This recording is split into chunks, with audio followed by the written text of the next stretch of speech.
It's something we all want. A simpler time, simpler place. A place that when you walk in, you feel like it's home. Oh, my barn.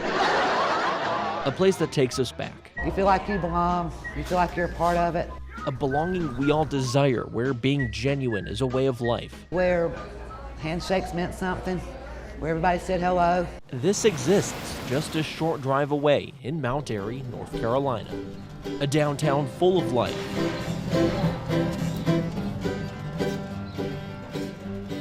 Melvin Miles sees this every day. He has a rather unique job. It's a very, very interesting job. It's very exciting, and you literally meet people from all over the world. Driving the city streets in a historic cruiser, his mind a treasure trove of Andy Griffith fun facts. I don't think that man ever realized that he would touch so many lives worldwide in a positive way as he has ended up doing. He embodies the spirit of the town. Others embody the characters of the show itself. We came here in May 1967, and we've been here ever since. Alma Venable, or as locals call her, Mount Airy's Aunt Bee. I can be Alma and I can be Aunt Bee at the same time. Just like the town, the Mayberry Motor Inn holds a special place in her heart. There you will even find a room dedicated to Aunt Bee. It's back to a place in time where everybody, a lot of people would like to live in that area where you don't have no crime and all your problems can be solved in 30 minutes. Maybe that's why people from across the globe travel here. All over the world. All over the world. A show meant for family values. A place frozen in time. It's the type of a show a parent wants their kids to watch. Terry Forrest Champney's dad, Emmett, grew up with Andy. The items in this museum, stuff he's acquired, whether it's from Andy himself. Before my dad met Cindy, Andy's wife, Cindy said, "Who is this person?" And Andy says, "You don't know him. That's Emmett. Emmett's a collector. He takes care of things. This is where it belongs." Or on his own. Since his passing, this place is now a tribute, not only to the show, but to him. He's here. He's here. He is. He really is. She and everyone in this small town will tell you this place is home. Whether it's tourists or locals, it's just a comfort place. And while many of the stars in the show have died in recent years, their memory will always live on in places like Floyd's Barbershop, Wally's Service Station, the Loaded Goat, and everywhere else in Mayberry. In Mount Airy, North Carolina, Connor James, WYMT Mountain News.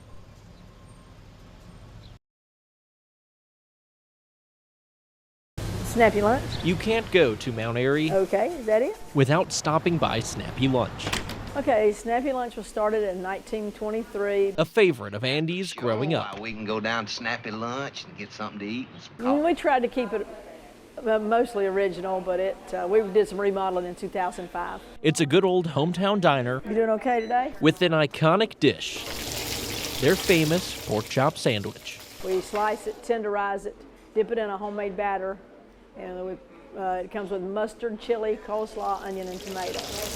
Decked out in toppings, That's the way most people get it. has not only attracted tourists and locals, but also stars from the Andy Griffith Show. Yeah, we do. We have a lot of people from the show have been here. For Mary Dowell, Okay, I'll ring you up. this has been her gig for more than 25 years. A fast-paced business My husband was the owner. He was sole owner from 1960, still calls for moments of pause. and then he passed away 6 years ago, in 2012. But it's the people who continually come in, the smiles after that first bite, Meeting the different people, meeting different people. Yeah, that keeps her going. that's the fun part, and just people from everywhere, all walks of life.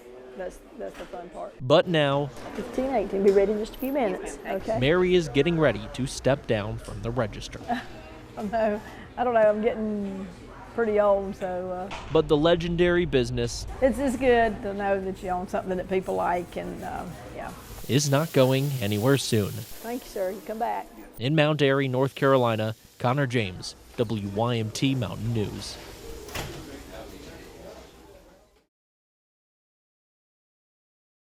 Once a month, you'll find a huge crowd, lined up, excited, waiting at the Andy Griffith Museum for an icon. I never dreamed I'd have all this But I got to be Thelma Lou again, and I'm thrilled. Betty Lynn, known for her role as Thelma Lou in The Andy Griffith Show, Ain't you gonna kiss her on the jaw, Barney? Well, I am if you ever get out of here. has actually lived in Mount Airy for several years. And I have loved it. I think God just picked me up and put me there and said, here, this is where you're supposed to be till I bring you back home. Now at age 92, hundreds of fans still want to meet her. Everybody's been so good to me. People will walk up and say, are you Thelma Lou? And I say, yes, I am. And they hug me and kiss me. They really feel they know me. They've grown up with me. They think I'm a relative, I think. I couldn't be happier. Many of Lynn's scenes were with legendary actor Don Knotts, who died in 2006. You don't weigh much more than I do, Barney. Don Knotts is everybody says, oh, he must have been so much fun on that set. No, he wasn't. He was a quiet man, nothing like Barney Fife at all. Hi, pal. The show takes us back to a simpler time. The memories of genuine kindness is something she thinks about often. We don't have much of that anymore. People seem to have turned into something that I don't recognize. She says the show created lifetime friendships that continued for decades, especially between Don and Andy. Don told me that every day of their lives they were in touch. They were like brothers. No matter where they were in contact. She remembers what a simpler time it was, but time goes on. I went to a lot of funerals. Different characters through the years that died, and yeah, it's hard to do that. Betty Lynn is one of the few still with us. But now, at 92 years old, her answer was surprising when we asked how she wanted to be remembered. Oh, Lord. Well, people don't have to remember me. I don't think it's necessary that I be remembered. They could say a prayer for me. I would like that. Yeah, say a prayer. You know, most people feel they'll get to heaven. I'm not sure I will, but I want to. So if they'll pray for me, I'd appreciate that. I can't think of anything else. In Mount Airy, North Carolina, Connor James, WYMT Mountain News.